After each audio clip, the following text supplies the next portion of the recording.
खीर बना के मैंने उनको खिलाया।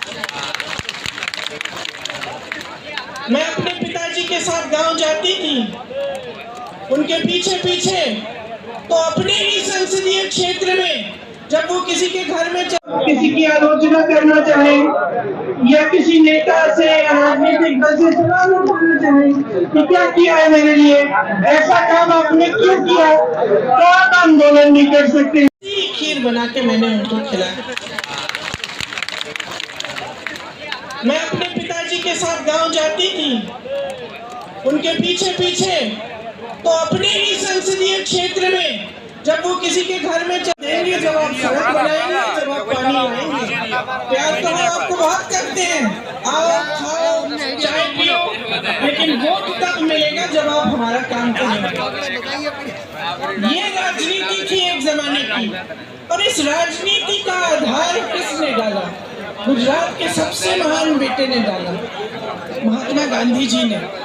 महात्मा गांधी जी ने सारे नेताओं से अपनी संपत्ति, हमारे उनसे पहले वो सारे आपके बीच आते थे, पैदल चलते थे, सुनते थे कि समस्याएं क्या है, कि मेरी बहनें बैठी हैं, कैसे चला रही हो अपना जीवन, महंगाई हो रही है, कुछ खरीद पा रही हो, कमाई कैसे आ रही है, घर पे जाती हो, क्या मुश्किल है जब घर पहुंचती हो काम करने के बाद खेती में। किसानों से पूछते थे, समझते थे, मजदूरों की समस्याएं समझते थे, और उसी आधार पे अपनी नीतियां बनाते थे।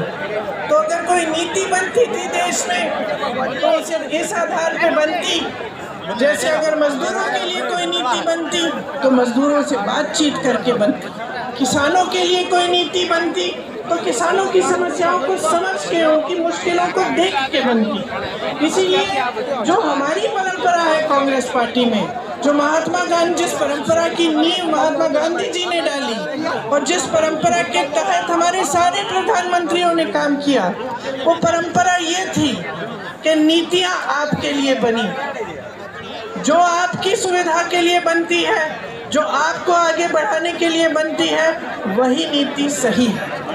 लेकिन बहनों और भाइयों, आज के जो प्रधानमंत्री हैं, जरा उनकी कार्यशैली को आप देखिए। गुजरात ने उनको सब कुछ दिया, उनको सम्मान दिया, स्वाभिमान दिया, उनको आगे बढ़ाया, उनको सत्ता दी। आज प्रधानमंत्री बने, 10 सालों से प्रधानमंत्री हैं। जब जब आप उनको देखते हैं तो आप मुझे खुद बताइए, आप टीवी पे उनको देखते हैं कि नहीं? देखते हैं टीवी पे, देखते हैं ना, दिखते हैं। कहाँ दिखते हैं आपको? बड़े मंचों पे दिखते हैं, बड़े बड़े प्रधानमंत्रियों के साथ दिखते हैं, दूसरे देशों के राष्ट्रपतियों के साथ दिखते हैं ना, बड़े बड़े खरबपतियों के साथ दिखते हैं, सेठों के साथ दिखते हैं। कभी आपने उनको किसी किसान के घर जाते हुए देखा है? कभी आपने उनको किसी गरीब के घर में जाते हुए देखा है? मैंने यूपी में काम किया पिछले 5 सालों से, वहां पे उनका संसदीय क्षेत्र है।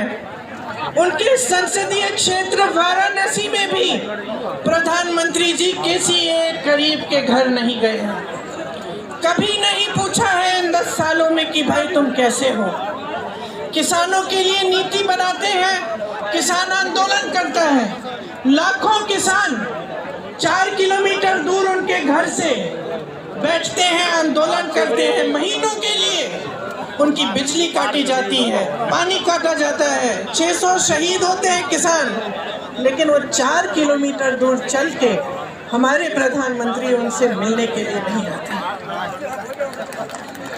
जब उनको पता चलता है कि चुनाव आ रहा है और ये किसान आंदोलन कर रहे हैं, हमें वोट नहीं मिलेगा, तब चुनाव के 2 महीने पहले वो कानून बदल लेते हैं। ये है उनकी कार्यशैली। वो मेरे भाई को शहजादा बोलते हैं। मैं उनको बताना चाहती हूँ, ये शहजादे 4000 किलोमीटर पैदल चले हैं।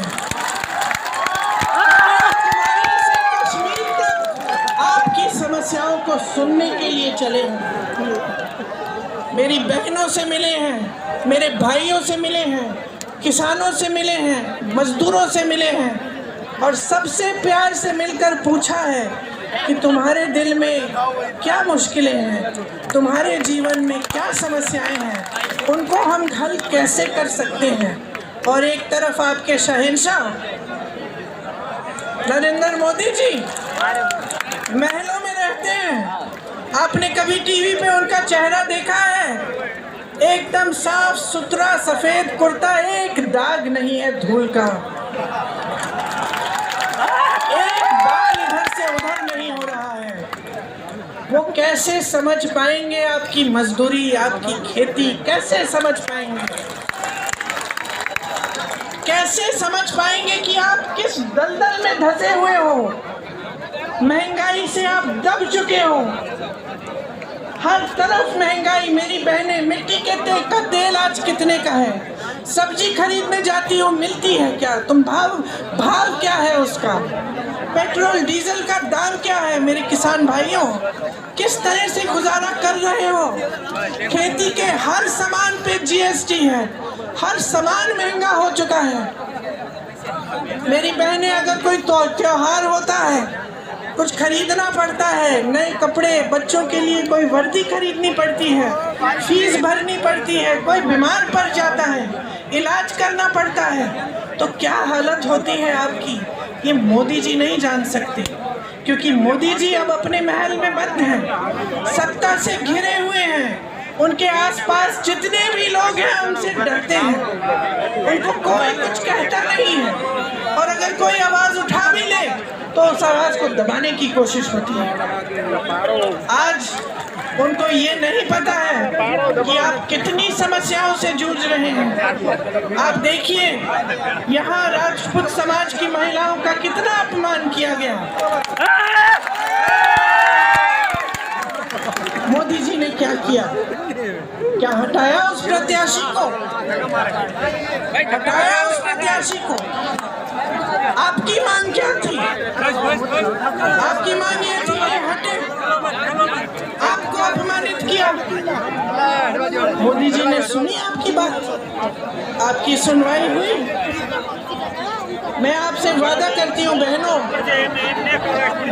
कि अगर हमें मौका मिला, हम देश भर में आपकी बात हम फैलाएंगे, बताएंगे, और इस तरह का अपमान आपके साथ हम नहीं होने देंगे। आज मेरी बहनों, जहाँ जहाँ महिलाओं का अपमान किया गया है, वहाँ मोदी जी की सरकार ने जिन्होंने अपमान किया, जो अत्याचार कर रहे हैं, उनका साथ दिया है, उनके पक्ष में खड़ी हुई है इनकी सरकार, आपके पक्ष में नहीं। हाथरस में